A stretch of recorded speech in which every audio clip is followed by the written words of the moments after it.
So this is where we left last time. We were talking about the technology of different memories. Talked about flash, DRAM, SRAM, and we also said that in the context of memories, we were taking the broadest view. So the disk, the magnetic disk, which has been around for a long time, is also part of our broad definition of the memory subsystem. So I wanted to talk a little bit about the disk. It's been around for a long time. Is the information, the data, the program, everything that is stored in the disk is stored in a magnetic medium. So essentially, a metallic disk coated by a ferrous emulsion, hard emulsion material that can be magnetized and read eventually. So the the main concept hasn't changed. What has changed is the density, how many bits we can put per square inch of on the disk, and how close we pack those magnetizations. So the way that it's organized is that the disk is going to have multiple platters.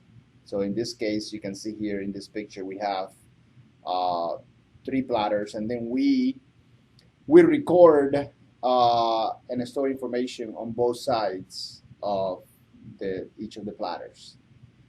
So and then each of the platters is divided in circularly concentric tracks. So you have tracks around the disk, and since you have multiple platters and tracks, if you look at the if you look jointly at a segment of a track, but vertically across all the platters, both sides of them, that's called a cylinder. That's called a cylinder. And then a sector is the intersection of a cylinder and the track. So this would be a sector on one side of one platter or on one disk, and then the three sectors together vertically would make up a cylinder. So that's kind of the terminology of disk drives. So each sector is going to have an ID, and normally it can have up to 4 kilobytes. It uses error correcting code because there is a strong intersymbol interference between the magnetized dots on the disk. So they interfere, the magnetization interferes with each other, and one of the ways to make sure that we are reading and writing the right data is to use error correcting codes to hide the effects of those recording errors. There is synchronization that's part of this technology. And then on the interface side, there is a queuing delay. So there is a buffer, a DRAM buffer that is used on the disk, quite large, that acts very much as caching the information from the disk. So the same concept of cache that we are talking about is using the disk to have a buffer, a DRAM buffer, cache information that is read in the same way that the cache is used with the CPU. So we have some main elements of delay on the disk. We have the seek, which is when you have to position the head. So if we go back, the seek is positioning the head that pivots on this axis here. So you have to position the head on a track going from back and forth the inner diameter of the disk and the outer diameter of the disk. So that's the first thing you have to do is seek the track where you're going to read from.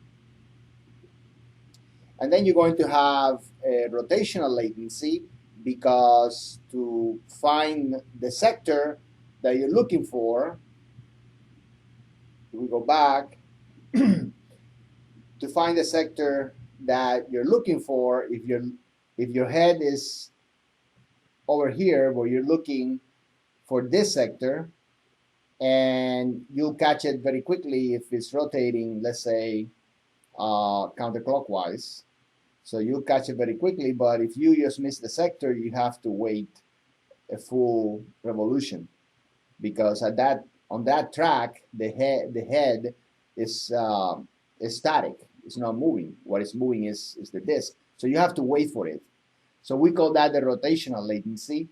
And since best case, you're basically there, and worst case, you have to wait a revolution, then the average of the rotational latency that you can expect is half a revolution time. So that's part of the delay. And then you have to transfer the data. And of course, you have all kinds of controller overhead that is going on in the disk drive. So for example, if you have a sector with 212 bytes, and you have, and the disk is rotating at 15,000 RPM, which is, well, these days it's actually more. You can expect, and if you have a 4 millisecond average seek time, so that's the time that it takes the head to travel to the track, and you have on the bus, in this case, these days is serial ATA, you have 100 megabytes per second transfer rate, and overall you have 0.2 millisecond controller overhead. You can calculate the average read time. Okay, so you have first you have to seek the track, so that takes 4 milliseconds. Then you have the rotational latency, which is 1/2 a revolution. So we have 15,000 RPM divided by 60. That gives you a 2 millisecond rotational latency. And then if you're going to transfer half a kilobyte over a 100 megabyte per second bandwidth bus, then you have 5 microsecond transfer time plus the overhead. That gives you an average read time of 6.2 milliseconds. So you can see that the main contributors are the mechanically related aspects. This seek time, the time to put the head mechanism, which is the type of motor that is used, is called a voice coil. So pretty much the same principle that a speaker magnetic cone works on. So it's called that mechanism is called a voice coil.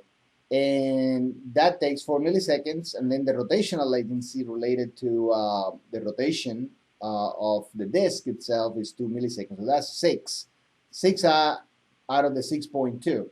You can see that the things that are electronic in nature, like the transferring through the bus and the controller overhead, are minimal.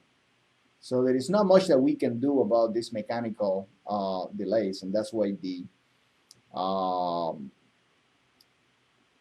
disk compared with memory is so slow. But in reality, we can do better, again, by using techniques like caching the information on a DRAM buffer and things like that.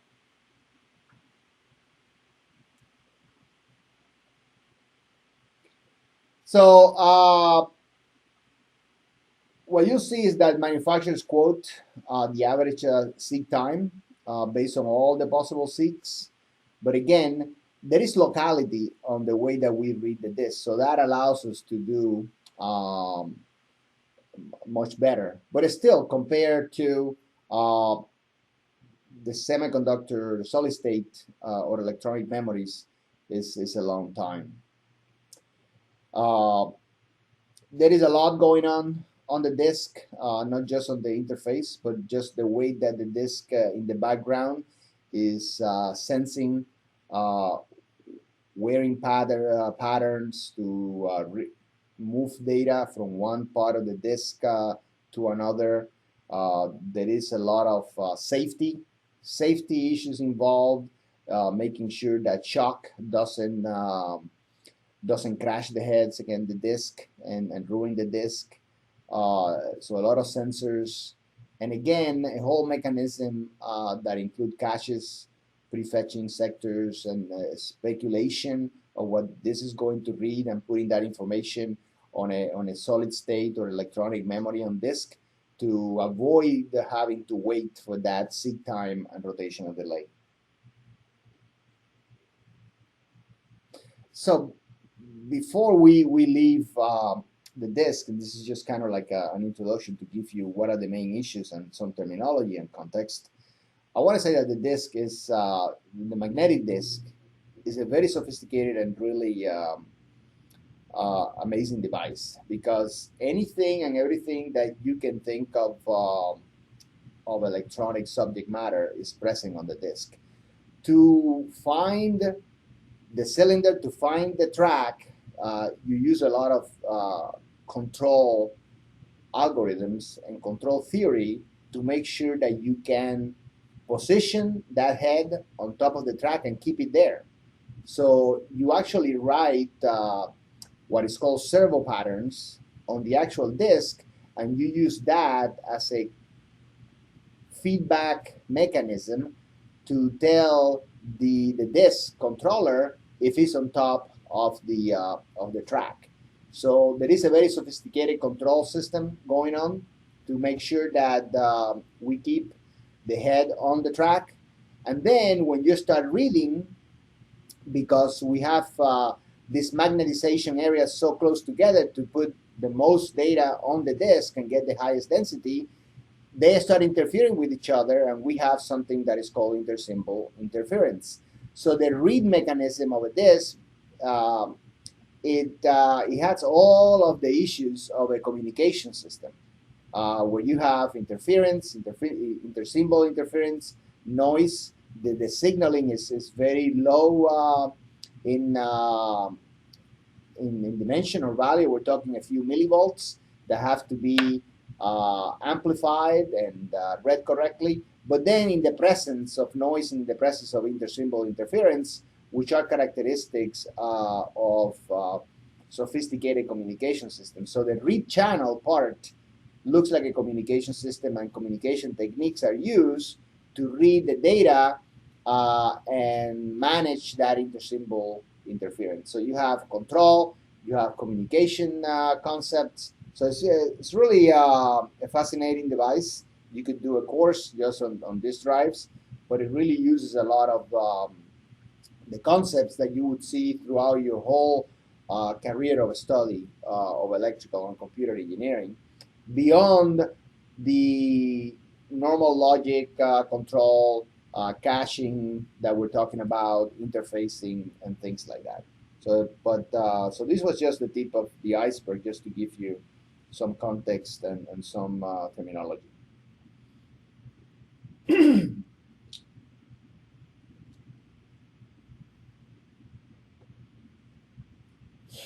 So now, let's go back and take a detailed look at cache memory. Okay, so when it was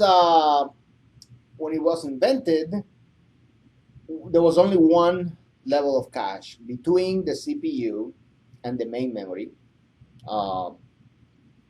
and then if you, as you see, if we start putting together this scheme of having some memory and take advantage of locality between the CPU and the main memory, and we know that it's going to be smaller, and we know that there is going to be a many-to-one correspondence from, or mapping from main memory to the cache, we have some questions to answer that are going to lead to what are called policies in the design of a cache system. And these are questions such as which data should we place in the cache? And then how do we know that we have that item in the cache? Because if we have that many to one mapping, it could be any of those that map to that part of the cache storage. And then if the item is there, how do we find it? So these are the things that we're going to look at next. So just let's give an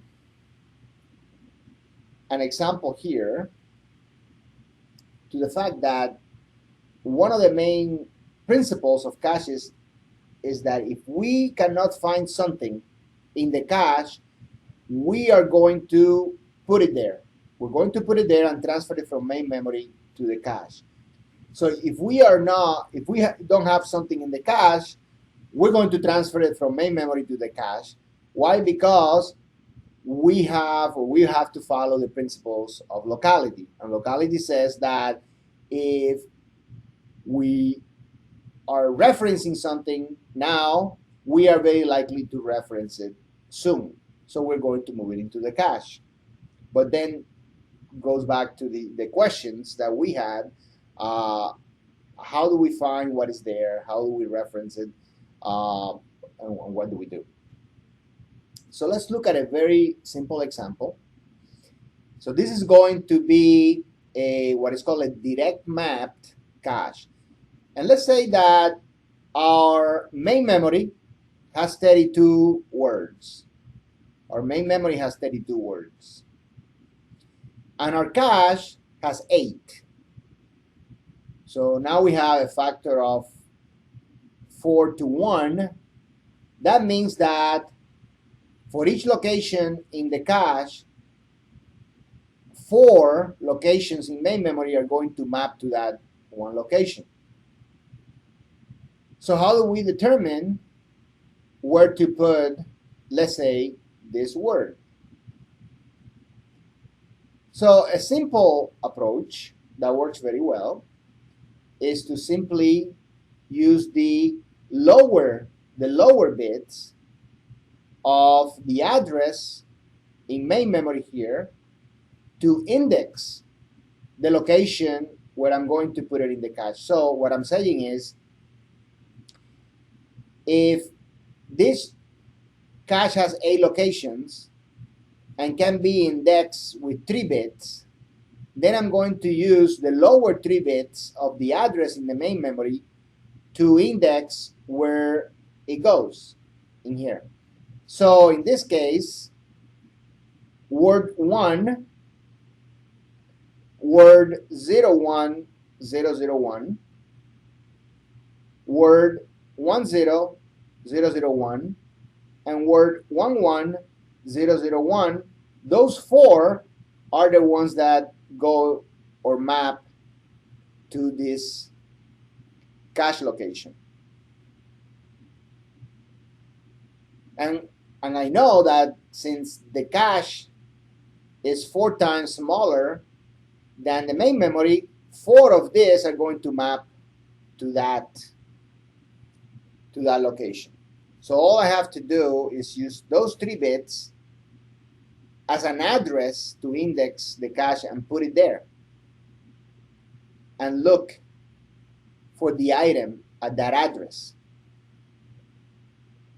So that solves that problem. But I still have the issue that if I'm going to look for this item, the item at address 01001, how do I know that it is this one and not any of the other 3?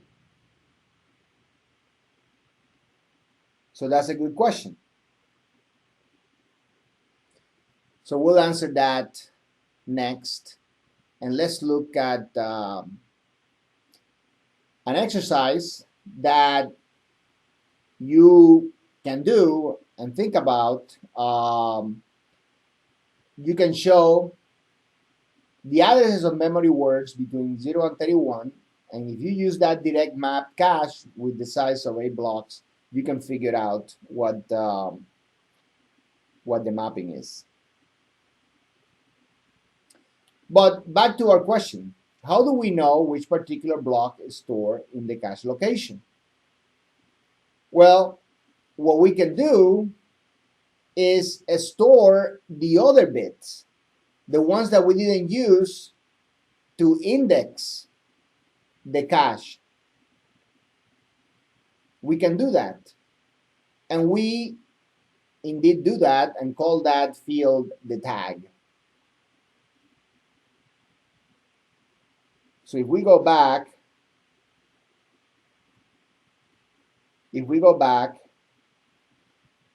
to our picture here, if I, in the cache, not only store the contents of this address, let's just pick on this one. If what I have in this location is the contents of this address, 01001, when I store that content there, because that's what it maps to, I also store the upper 2 bits, the ones that I don't use to reference the cache. Then, when I look for it, I read the tag. And if the tag matches the upper 2 bits, then I know that that is what is in the cache. If I had, for example, this one stored in there, then the tag would be 11. Even though the lower 3 bits are the same, but the tag will not match. Then I know that I don't have this one. I know I have something else. So the concept of the tag is quite clever and important. The other question to deal with is, when I boot, the cache is empty. For all I know, it could have random data after power up. So how do I know that what is there is really something valid that came from the main memory and I can use it? So we add another field to our cache organization. We add what is called a valid bit, which is really going to be written once after a boot, but it's very necessary. So the first time, so when I power up or I boot, it's going to be 0, the valid bit, meaning what is in the cache location is not valid. So go and get it from main memory. But once I put something there, I'm going to write a 1 to it, meaning that it's going to be valid, that it came from lower memory. So that's another field in the cache. So let's consider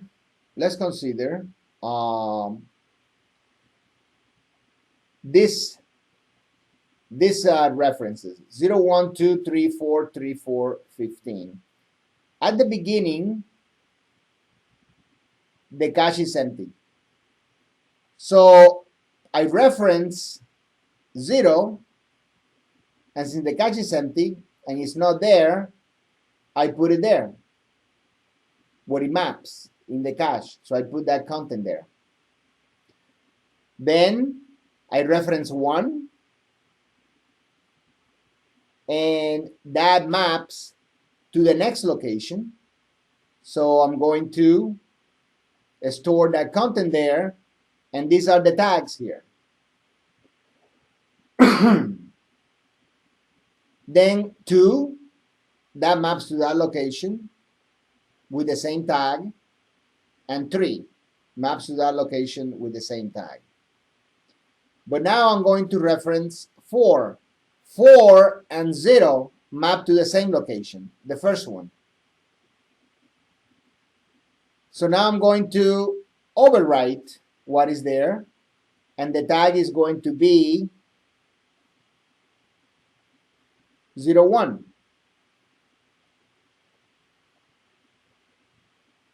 Because 4 is 00100. Now I reference 3, and that maps to this one, and I find it there.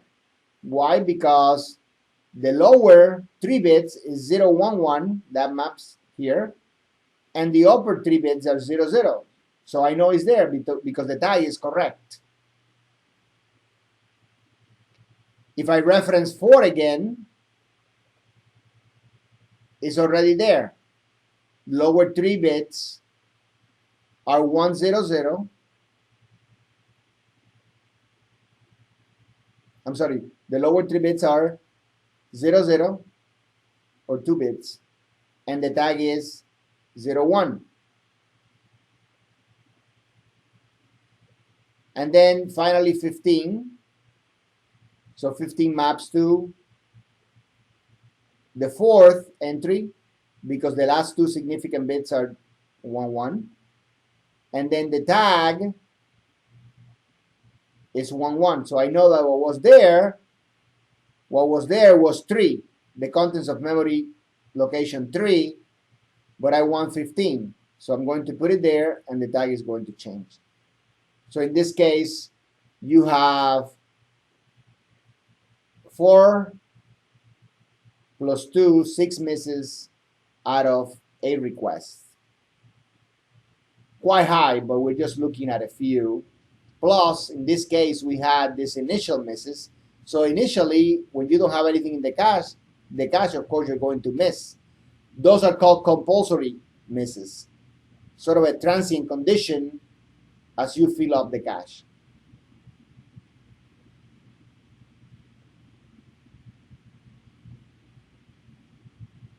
So another example, a little bit different picture.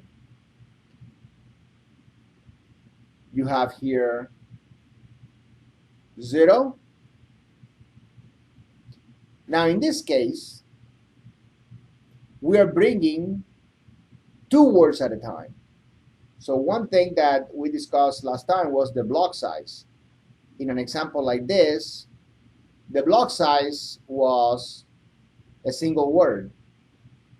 But now, in this one, we're making the block size 2 words. So anytime that I'm going to need, if I don't have it in the cache, address 0 or address 1, I'm going to bring both. So that's going to be the block size.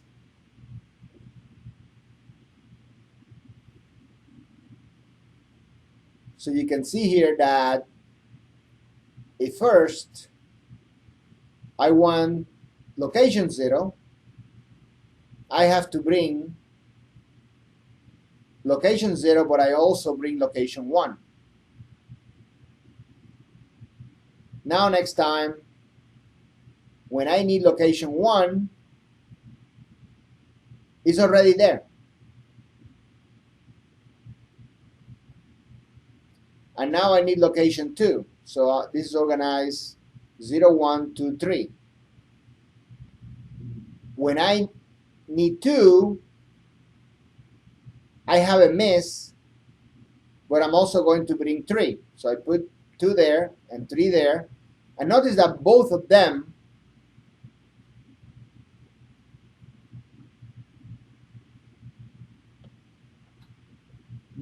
they're going to have the same tag because they're always together as a block.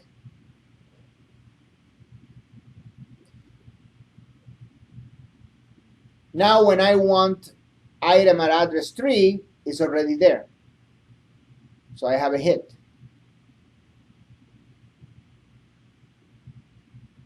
But now I want 4.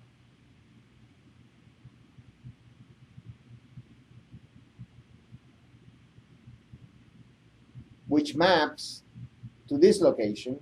So I have to bring 4 and 5. So that's a miss. And now I want 3. So 3 is already there. And I want 4. And that's already there. And then 15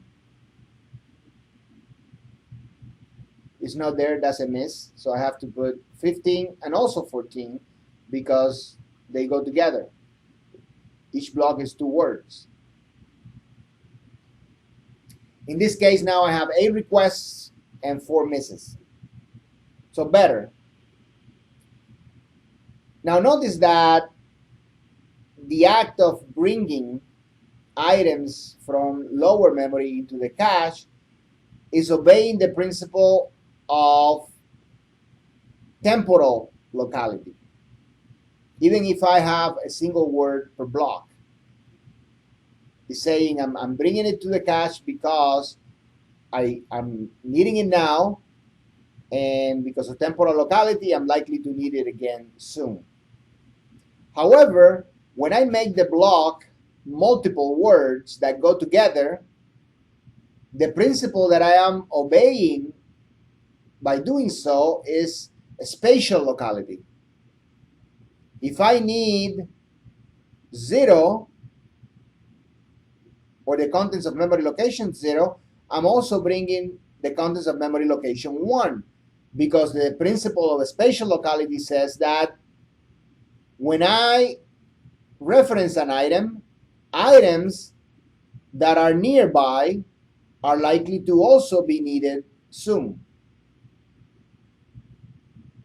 And indeed, in this case, that was the case.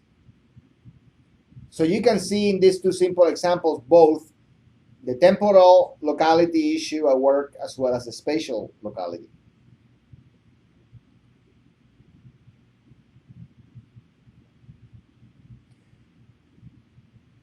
So with these mechanisms in place, a sort of system diagram of the parsing and decomposition of the address starts to emerge.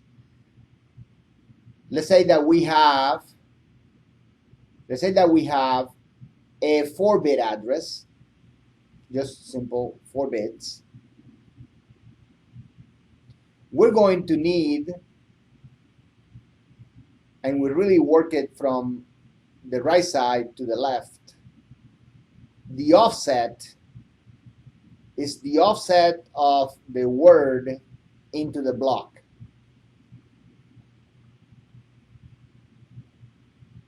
Then the next bits are going to be the index into the cache. Depending on how many blocks the cache has, the offset number of bits is depending how many words the block has. So depending on how many words the block has, that tells me how many bits the offset field is. Depending on how many blocks the cache has, that tells me how many bits the index is. And then the tag is everything that is left after that.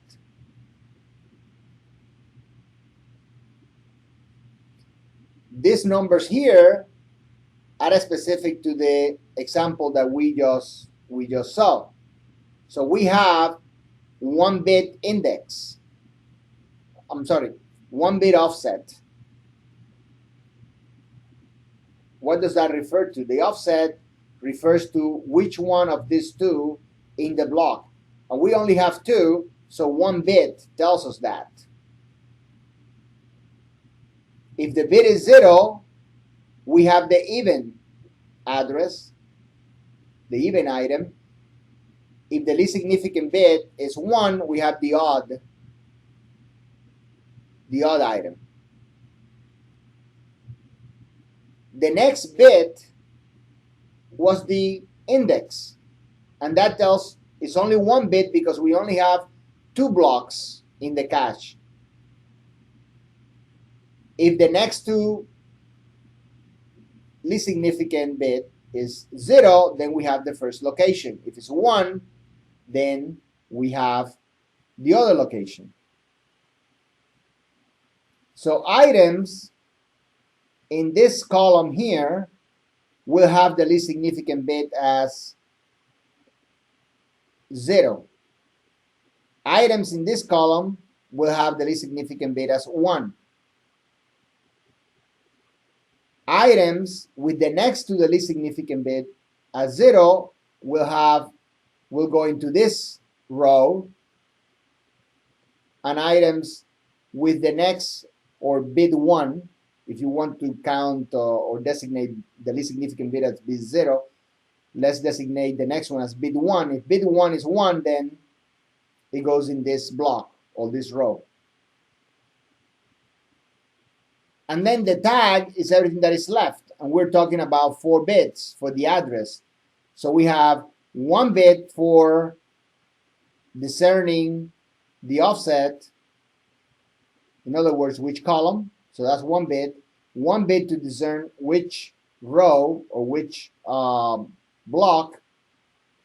And then the other 2 are the tag.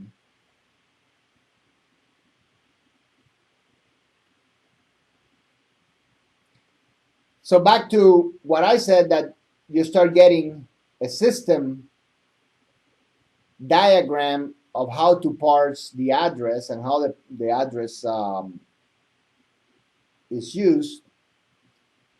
Here we have our 2 block cache with 2 words per block, and we have the tag field and also the valid bit. So you can see that not only to have this system work, not only I have to replicate some part of the data, but I also have this overhead of storage, because these are bits that I have to store that if I didn't have cache, I didn't have to have them. So it's not just duplicating the actual data, but then you have this as well. So that's the price to pay for having this redundant system that allows us to have effectively larger memory with the speed of a small memory.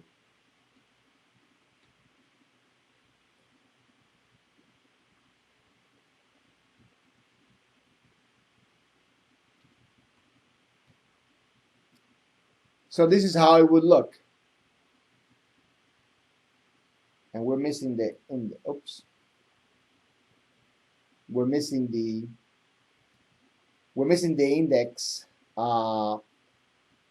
The index bit indexes which row. So when we have an address, we're going to read with the index bit, we're going to read a row and bring down the items of the block with the tag and the valid bit. The offset bit tells me which one, from a column perspective, which one, but I only deliver that data or tell the processor that that is data that can be used if I have a hit. And the logic for the hit is if the tag of the address match and if I have a valid block. That is a hit, and then the data can be used.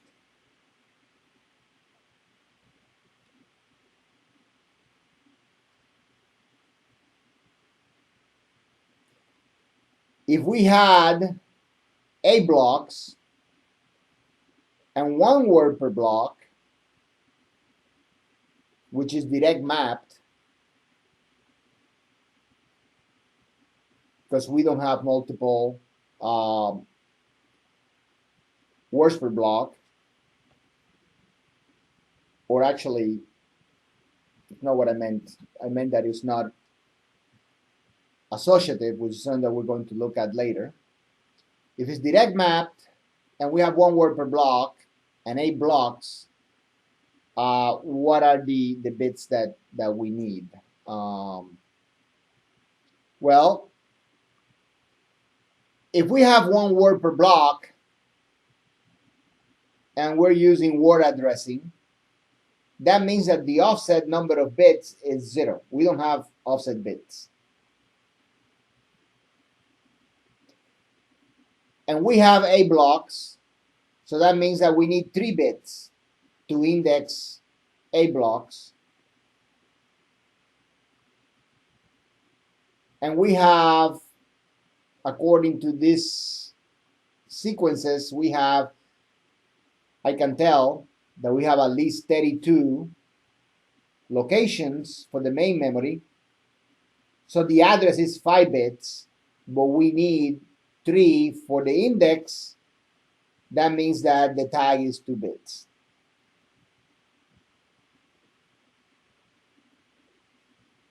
So again, the offset is 0 because we don't have multiple words per block. The index is 3 bits because we have 8 blocks, and then the tag is 2 because that's the rest of the bits.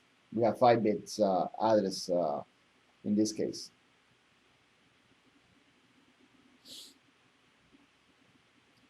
So if the word address was 18,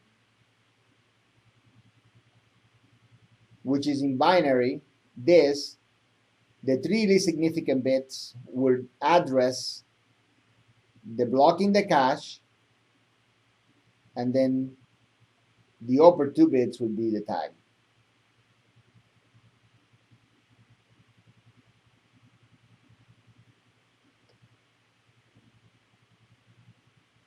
Again, this is just another example. You can take a pause look at that when you get the video and the slides.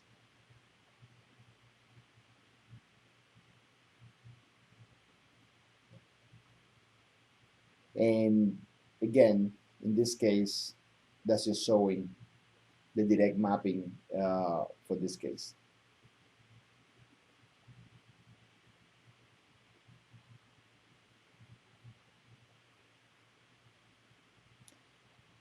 So again, just to reiterate what I just said, the index, what we call index, is the block number in the cache, and the tag is everything that is left. And that is essentially how you parse the address. Now let's look at some more realistic cases where you have 1,000 or 1K, 1,024 or 1K blocks.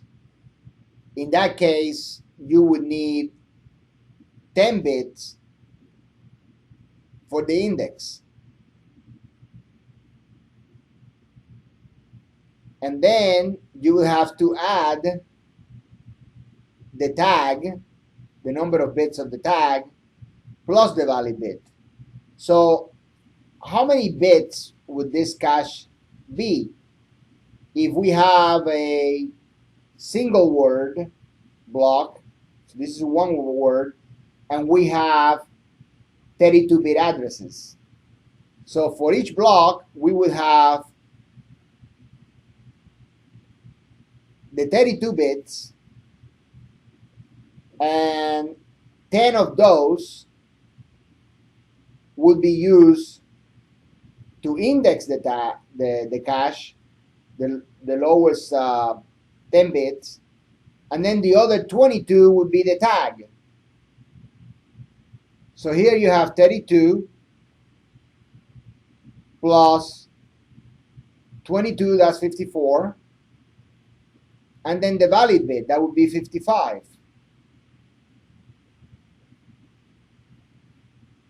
And you would have 1,024 of that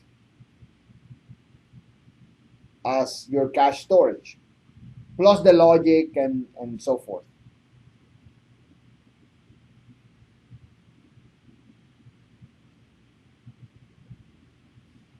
Now, if you have a byte addressable system, you can also have a byte offset, which is going to index a byte into a word. So if the word is 32 bits, which is 4 bytes, then you will have the two least significant bits would be the byte offset. And if you have multiple words in the block, the next number of bits, depending on how many words per block, that will give you the word offset. Then the next number of bits would be the index bits, which is given by essentially log base 2 of the number of cache blocks. Those would be the index, and then the rest would be the tag. So you start seeing how to parse a memory address for a cache system, because we implement that in hardware. That memory that address decomposition.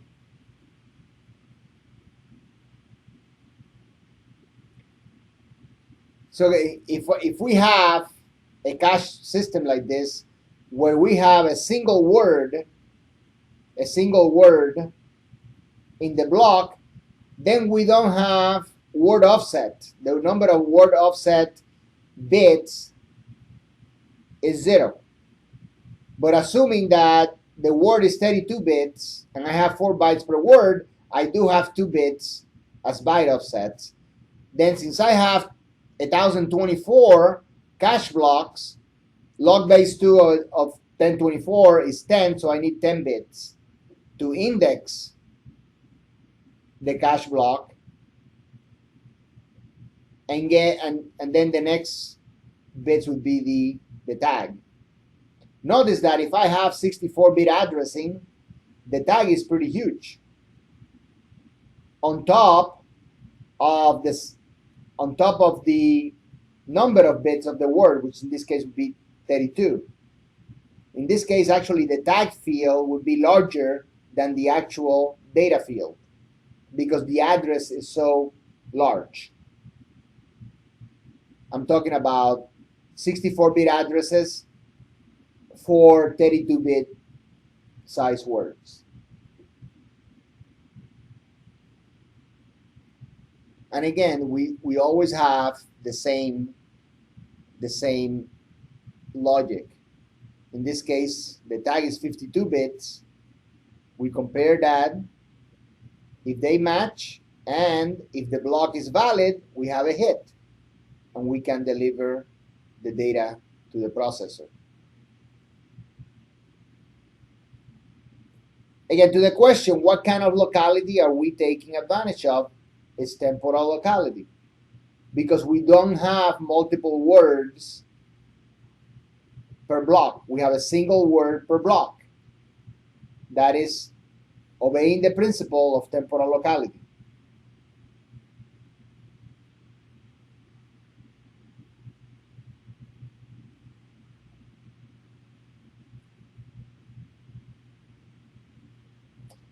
These are the types, when you get the slides, the types of problems that you will find in the homework, the kind of things that we'll talk about during the final. So make sure to practice problems like this.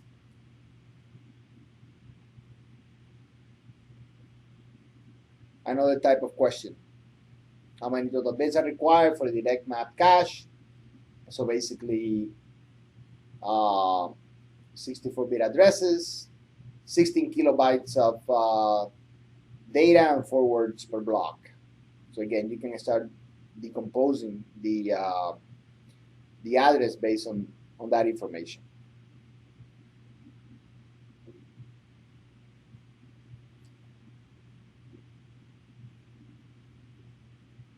So these are in the slides.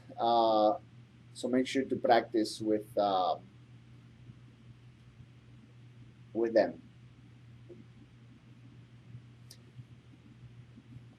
All right, let's talk about block size consideration. So we already saw that we always take advantage of temporal locality, but if we put multiple words in the block, we also take advantage of a spatial locality, and that helps us reduce the miss rate.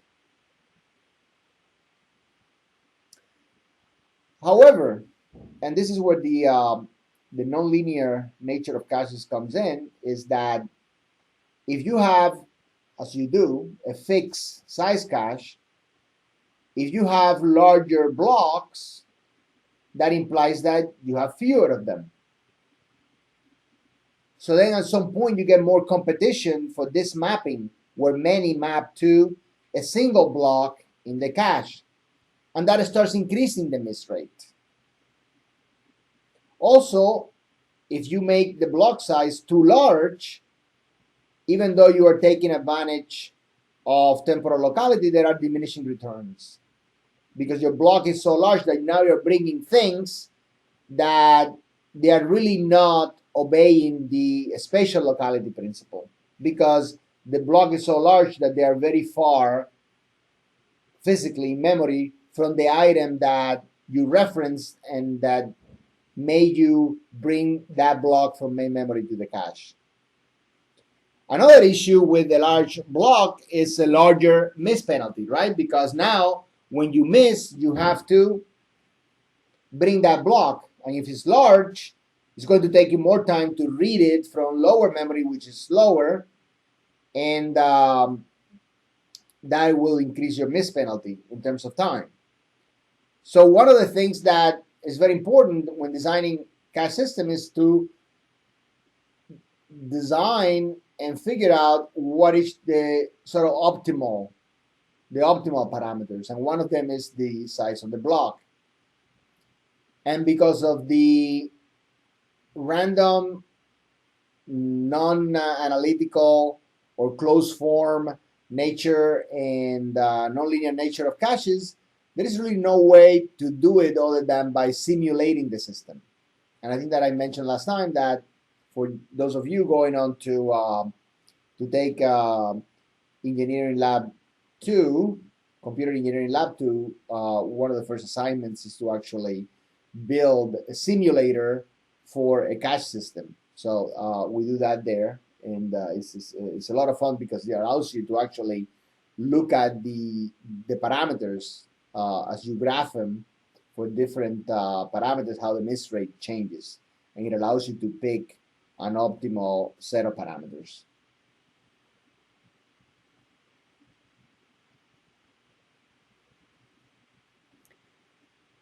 So let's take a closer look at cache misses. So we know that on the cache hit, as we have seen in these diagrams, if the tag matches, if the block is valid, we have the data there, boom, we deliver it to the processor at the same rate that the processor needs it. So there is no penalty.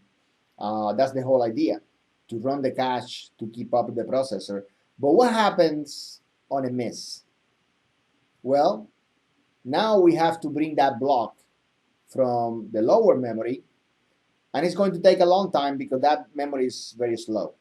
So we have to stall the CPU pipeline, and we're assuming that, of course, if you're talking about a system with a sophisticated memory hierarchy with caches and so forth, it's going to be a pipeline processor. Well, and we already know how to do that. So we're going to have to stall the CPU pipeline and go and fetch the block from the next level down in the hierarchy. In the example that we have been discussing today, it's just the main memory. But in realistic systems, modern systems, if you have a miss on level 1 cache, you go and try to get it from level 2. And if you have a miss on level 2, you try to get it from level 3. And if you have a miss on level 3, you get it from main memory, and so forth. But just let's keep on this only one level of cache example and say that if you have a miss, you have to go and get it from main memory. And now things change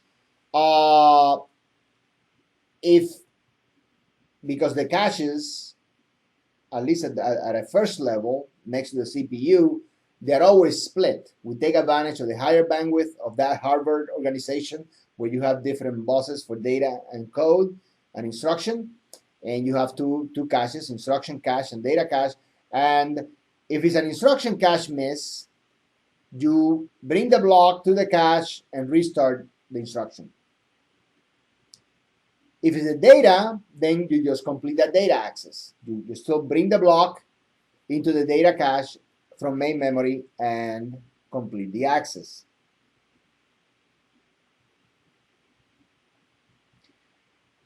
On the data cache, because as we know, the instruction cache is read-only, we don't write our instructions.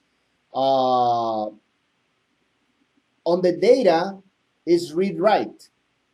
So now we have to talk about, if we are talking about data cache and the data in the cache was written, I cannot just simply replace that block or a block that has been written. When I replace that block, I have to write it back.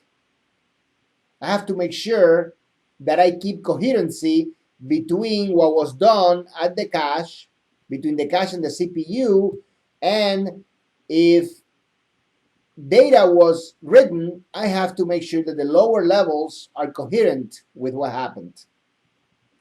So we're going to look at a couple of approaches, and the first one is write through. If we have a data write hit, one way to keep that coherency is, of course, we update the block in the cache and also update the memory. So that is called write through. And we can do that in the background, but there is some overhead because I still have to make sure that it gets written. And we can see the effects of that, of the write through, which is going to make the write take longer. If we have a base CPI of 1, and what we call a base CPI is essentially the highest bandwidth of the processor first level of cache interface at that interface. So let's say that we have a CPI of 1, and 10% of the instructions are stores, which write to memory. And if we implement write through, which means that we're going to write to the cache, but we're also going to write and wait for that writing of the lower level of memory, then we have the base CPI times 1%, the number of cycles, or 10% rather, the number of cycles that the memory writing takes, the lower level of memory writing takes, and now that degrades our CPI to 11, from 1 to 11. Remember, the higher CPI is slower system. And I can see this, that now my system is 11 times slower because of this approach. So one solution is to have a write buffer and essentially hold the data that needs to be written to the lower memory, waiting there to when I have to go to the lower memory anyway because I have a miss. Now, of course, if the write buffer is full, then we have to go and write it. And at some point, of course, the CPU stalls, but it lessens the number of stalls, or the amount of time that the CPU stalls.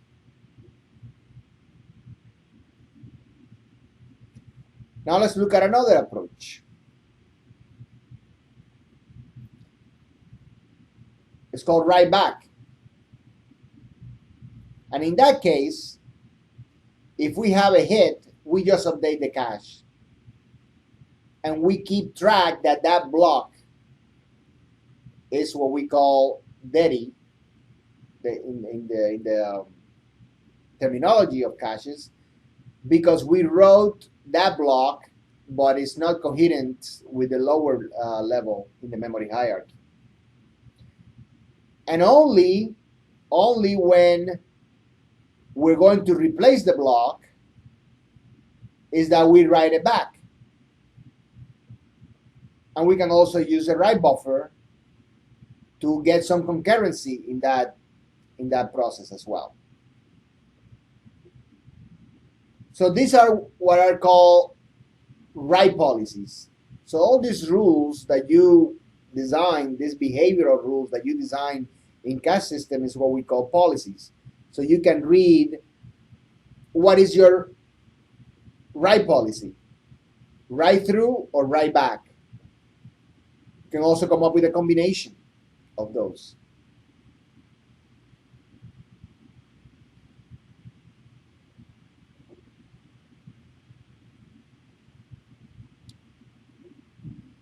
Okay, some more words on what is called write allocation, which answers the question policy-wise of what happens or what should happen on a write miss. So what we talked about for write through and write back, it was when a write hit occurred, I was going to write data memory and I found it there. It was just about solving the issue of coherency between the cache and the lower level memory. But now, let's say that I want to write something, but it's not even in the cache. So in that case, we have two alternatives for write through, one or sub policies. One is called allocate on miss, so meaning that we get the block because we missed. And the other one is called write around, which means that we don't fetch the block.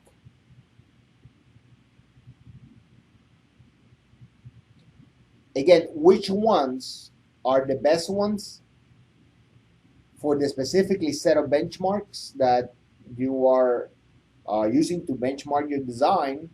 You have to do simulations to find out and essentially code the behavior and the policies in your simulator.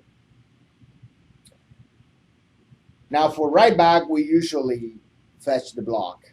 I have to say that write around is not used a lot.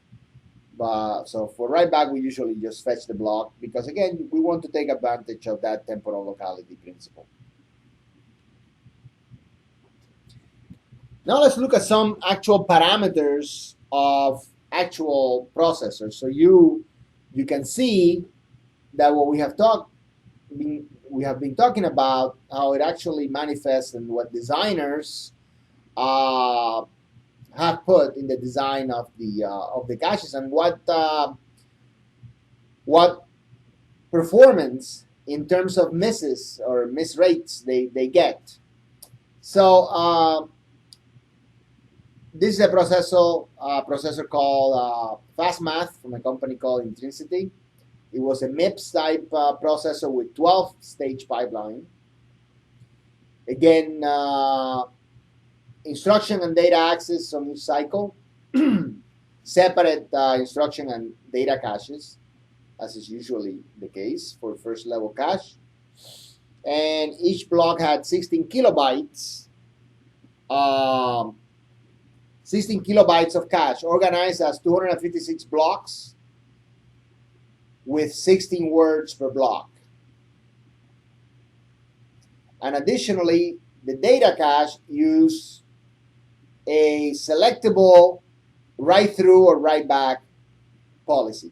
So that's another thing that you can do in your processor. You can offer the user to, via software, select which policies they're going to use. Other thing that you can do in cache is offer, as part of the overall system architecture and ISA, is to offer the user, the software developer, the ability to lock items in the cache. So in that case, once it's in the cache, it won't get replaced. It's locked there because if someone knows what the software needs better, maybe they know that block of either code or data should be locked in the cache. So locking capabilities is something that also the processor designers offer. So with those characteristics, if you run the spec 2000 benchmark, you would get 0.4% miss rates on instruction and 11.4% on data for the miss rates. And then if you look at the number of accesses that are instruction and the number of accesses that are data, you can come up with a weighted average for the overall miss rate, and that would come out to be 3.2%. So again, these numbers, the 0.4% and the 11.4 are a function of actually running the benchmark and counting the misses, and then knowing the number of instructions of each type, or the number of accesses of each type, calculating the miss rates. And once you get that, if you know the type of access, instruction versus data, you can weight this miss rates and come up with a weighted average for the overall miss rate. But you have to know what the actual benchmarks and the type of accesses and the number of accesses that each benchmarks are doing, and you can come up with these numbers. So in our diagram of parsing the address, this cache that we just saw with those parameters, how does it look? Okay, so now we have, this processor has a 32-bit address and it's byte addressable. So we're going to have 2 bits for the byte offset. We said that each block had 16 words. So we're going to need 4 bits. We're going to need 4 bits to select which word out of the 16 in each block we're going to select. We said that we had 256 blocks or entries in the cache. So that's going to need 8 bits. And that's going to be the index field that indexes the block into the cache. And then everything that is left is the tag. So we have 32 bits, minus 8, minus 4, minus 2, that's 18, that is the tag. And then the valid bit. So here we have 16 times 32, that's the actual, we're going to put the actual items, 18 here, and 1. That's the size of a storage of a single line of cache or block of cache.